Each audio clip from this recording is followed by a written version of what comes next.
En 1978, ABBA reinaba indiscutiblemente en la escena musical global. Sin embargo, esa gloria estaba a punto de tambalearse. ¿Por qué? Porque tras bambalinas, algo comenzaba a romperse.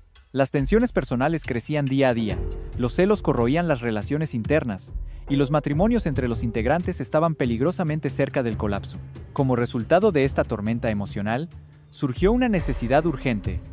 Tenían que componer un nuevo éxito, uno que no solo mantuviera su nombre en lo más alto, sino que también funcionara como un salvavidas para el grupo. El reloj avanzaba, la presión aumentaba y nadie, absolutamente nadie, imaginaba lo que estaba por suceder. Porque fue justamente en medio de este caos, cuando todo parecía estar en juego, que nació una canción, pero no cualquier canción. Se trató de un tema que no solo les permitiría sobrevivir, sino que los catapultaría al éxito en un lugar completamente inesperado, un continente que hasta entonces les era ajeno. No te pierdas ningún video. Suscríbete y activa la campana de notificaciones para descubrir más sobre la música que te fascina. Para 1978, ABBA era sinónimo de éxito mundial. La banda sueca, compuesta por Benny Andersson en los teclados, Björn Ulvaeus en la guitarra y las inconfundibles voces de Agneta Falskog y Annie Frid Lindstad o simplemente Frida, habían alcanzado una fama estratosférica desde su sorpresiva victoria en el Festival de Eurovisión de 1974 con Waterloo. Ese fue el punto de inflexión, porque si bien muchos artistas ganan Eurovisión y desaparecen, ABBA hizo justo lo contrario.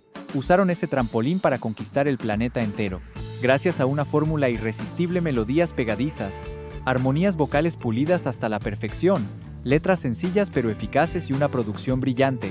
Lograron crear algo que trascendía idiomas y fronteras. Y no fue solo Waterloo.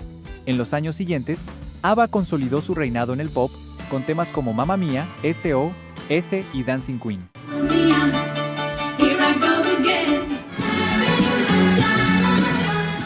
Canciones que no solo encabezaban listas, sino que definían una era. Cada lanzamiento era un fenómeno, y su discografía crecía como una ola imparable. ABBA en 1975, Arrival en 1976 y The Album en 1977. 3 éxitos consecutivos que confirmaban lo evidente. ABBA no era una moda pasajera, era un fenómeno cultural. Pero aquí viene el primer giro, porque cuando estás en la cima, el mayor enemigo no es el fracaso, es el estancamiento, el desafío de superarse a sí mismos. En 1978, la pregunta era tan inevitable como temida: ¿cómo superar lo que ya parecía insuperable? ¿Cómo reinventarse sin traicionar esa esencia que los había llevado a lo más alto? La presión era inmensa. Cada sencillo tenía que ser un éxito, cada álbum debía superar al anterior. Pero esta vez, algo era distinto, porque aunque por fuera todo parecía brillar, por dentro el grupo estaba comenzando a fragmentarse. Y es que ABBA no solo era una banda, eran 2 parejas. Benny y Frida, por un lado, celebraban su amor y estaban próximos a casarse. Pero Björn y Agneta, por el otro, enfrentaban una separación inminente. Una situación emocionalmente volátil que empezó a filtrarse en el estudio de grabación. La tensión se palpaba en el ambiente. Frida no podía evitar sentirse desplazada por la atención que recibía Agneta, algo que, aunque nadie decía en voz alta, flotaba en el aire durante las sesiones. Y si a eso le sumamos la enorme presión por entregar otro mega éxito, el escenario estaba listo para la tormenta perfecta. El dilema del éxito, cuando la cima se convierte en prisión. Estar en la cima del mundo musical no solo trae fama y fortuna, también implica una presión asfixiante por mantenerse allí. ABBA, pese a su aparente estabilidad, vivía bajo una lupa constante. Cada decisión era analizada, cada paso medido. Las expectativas del público, los ejecutivos discográficos y ellos mismos se transformaban en una carga emocional cada vez más pesada. El perfeccionismo que los había llevado a lo más alto comenzaba a volverse en su contra. Los ensayos eran más largos, las discusiones más frecuentes y las dudas más profundas. El estudio de grabación, que antes había sido su refugio creativo, empezaba a parecer una cárcel sin ventanas. ¿Podía una banda escribir una canción inmortal, justo cuando su mundo personal comenzaba a desmoronarse? Una crisis creativa. Con la obligación de igualar o superar sus obras anteriores, ABBA se lanzó a la creación de un nuevo álbum. Pero las cosas no fluyeron como antes. Lo que solía surgir con naturalidad ahora se sentía forzado. La inspiración parecía haberse ido de vacaciones sin fecha de regreso. Probaron con diferentes ideas. Títulos provisionales como Colsupre, Bebedor de Repollo y Three Wise Guys surgieron en los primeros intentos, pero ninguno convencía. Algo no encajaba. Incluso desarrollaron una historia melancólica titulada In the Arms of Rosalita. Pero el resultado fue tibio. La creatividad se estancaba. Las emociones interferían. El desgaste emocional empezaba a reflejarse en la música, la chispa inesperada, y fue entonces, cuando todo parecía atascado, que ocurrió lo impensado.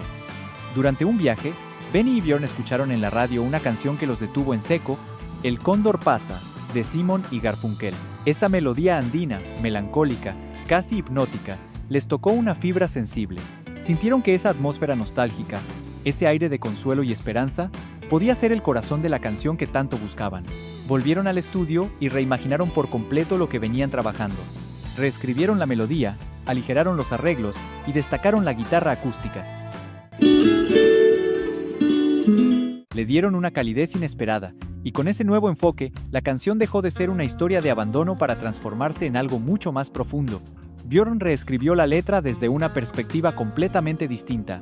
Ahora se trataba de una niña triste, alguien a quien querían consolar, levantar, devolverle la fe, y así nació Chiquitita. Pero lo más curioso es que esta historia, que parecía pura invención, podría haber estado inspirada en alguien real.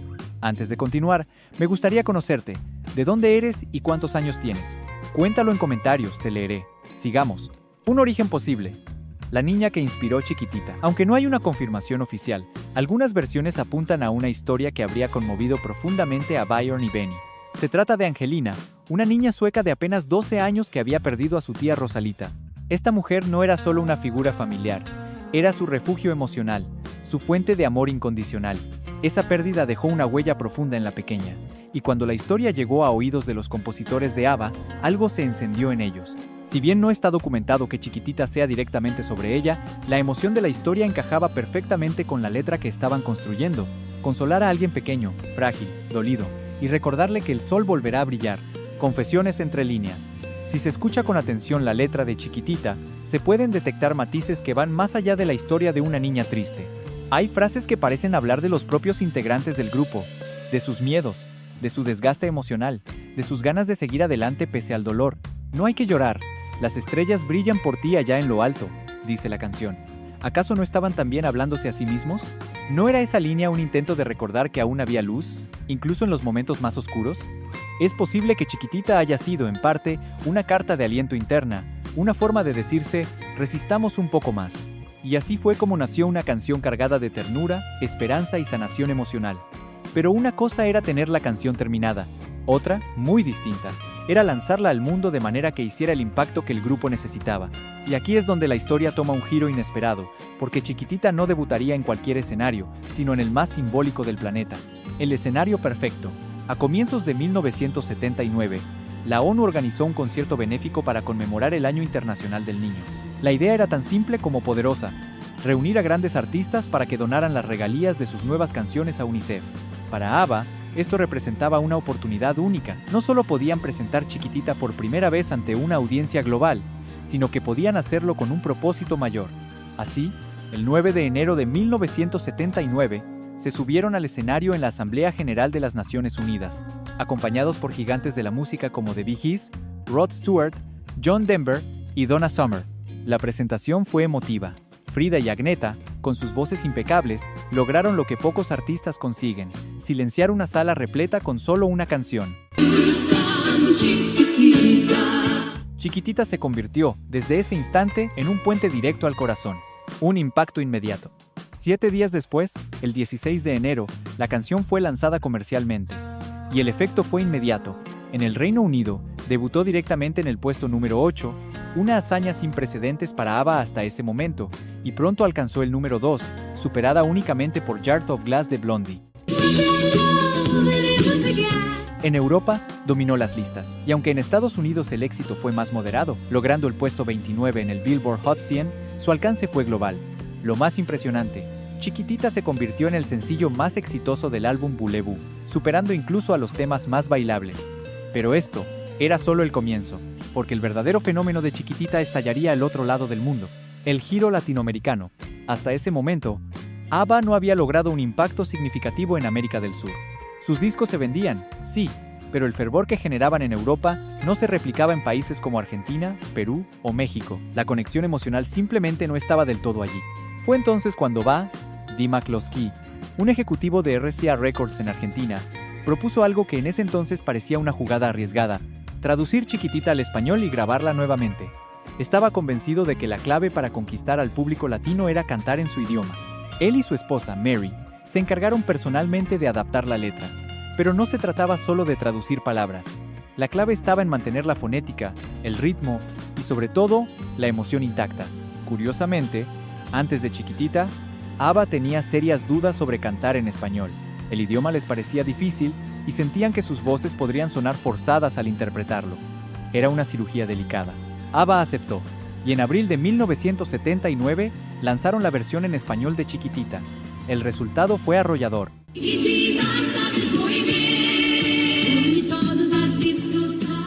Una explosión en Argentina.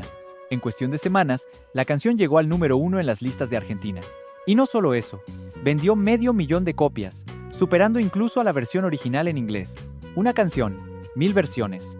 Desde su lanzamiento, Chiquitita ha sido versionada por más de 100 artistas en distintos géneros, idiomas y contextos. Desde coros infantiles hasta tenores de ópera, desde pop latino hasta música folclórica, la canción ha viajado por todos los rincones del mundo. Entre las más destacadas está la interpretación de Celia Cruz, quien le dio un giro caribeño inesperado, y la de Il Divo, que la transformó en una balada lírica poderosa. Incluso ha sido adaptada por artistas japoneses y filipinos, lo que demuestra su alcance universal. Cada versión tiene algo distinto, pero todas mantienen ese núcleo emocional que la hace reconocible al instante. Es difícil encontrar otra canción pop que haya tenido tantas adaptaciones sin perder su esencia.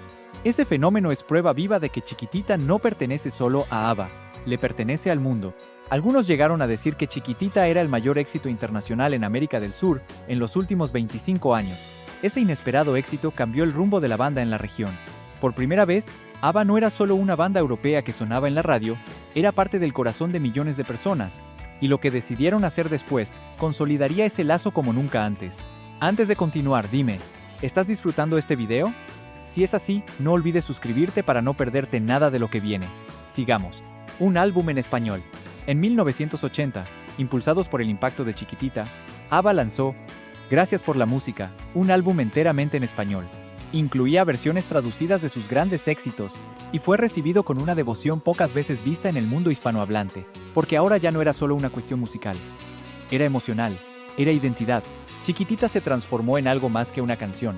Se convirtió en un himno, en consuelo, en esperanza, en la banda sonora de celebraciones, actos escolares, reuniones familiares y momentos difíciles, en una especie de abrazo colectivo, en una época marcada por dictaduras, crisis económicas y dolor social. Una canción sin tiempo. Lo más fascinante de Chiquitita es que ha resistido el paso de los años sin perder su poder. A diferencia de otras canciones de la época, que hoy suenan como piezas ancladas en una estética antigua, Chiquitita mantiene una frescura emocional intacta. Su producción, aunque sencilla, no envejece. Su mensaje, aunque personal, es universal. En bodas, funerales, actos escolares y campañas solidarias, la canción sigue sonando como si hubiera sido escrita ayer. Es una de esas obras que parecen no pertenecer a una década, sino a la historia emocional de las personas. El eco en las nuevas generaciones. Lo más sorprendente es que Chiquitita no solo sobrevive, florece. Plataformas como TikTok y YouTube han acercado la canción a nuevas generaciones que ni siquiera habían nacido cuando ABBA se separó. Jóvenes que descubren el tema por primera vez se sienten conmovidos, lo versionan, lo comparten, lo hacen suyo. Esa es la prueba definitiva del impacto de una canción, cuando logra trascender su tiempo y conectar con públicos que no comparten ni el contexto ni el idioma de su creación. Chiquitita, contra todo pronóstico, se ha convertido en un fenómeno intergeneracional, impacto social y humanitario. A diferencia de muchos otros hits de la banda, Chiquitita no tuvo un videoclip promocional tradicional, y sin embargo, su impacto fue masivo. La fuerza de la canción no dependía de la imagen, dependía de su poder emocional, de la voz de Agneta rompiendo en el estribillo, del piano suave y la promesa de que las penas pasarán. Pero aún hay más. ABBA decidió donar el 50% de todas las regalías de Chiquitita a UNICEF desde su lanzamiento. Un compromiso que no solo fue simbólico, sino concreto. La canción recaudó millones de dólares para programas infantiles. Y en 2014, el grupo fue un paso más allá. Decidió que el 100% de las regalías de Chiquitita irían a UNICEF. Hasta 2022, se habían recaudado más de 5 millones de dólares para causas como apoyo psicológico y protección infantil, especialmente en países como Guatemala. ¿Un legado que no se apaga? Para muchos fans, Chiquitita no es solo una canción de ABBA, es la canción de ABBA. Es la que mejor sintetiza su capacidad para conmover, para hablar del dolor sin caer en el dramatismo, para ofrecer consuelo sin pretensiones. Cada vez que suena en un acto público o en una simple reunión familiar, vuelve a demostrar que su poder no radica en modas ni en algoritmos. Radica en algo mucho más difícil de definir: su verdad emocional, una verdad que sigue tocando corazones en cada rincón del planeta. ¿Quién lo habría imaginado? Que en medio de una crisis creativa y personal, surgiría una canción capaz de cambiar destinos, consolar generaciones y salvar vidas. Chiquitita no solo redefinió la historia de ABBA, la humanizó, la universalizó y la consolidó como una de las bandas más importantes de la música mundial, porque hay canciones que se bailan y otras que se recuerdan toda la vida. Un legado más allá de la música. En retrospectiva, Chiquitita no fue solo una canción exitosa, fue el símbolo de una etapa en la que ABBA mostró su lado más humano. Mientras otras bandas apostaban por el espectáculo, ellos apostaron por la empatía.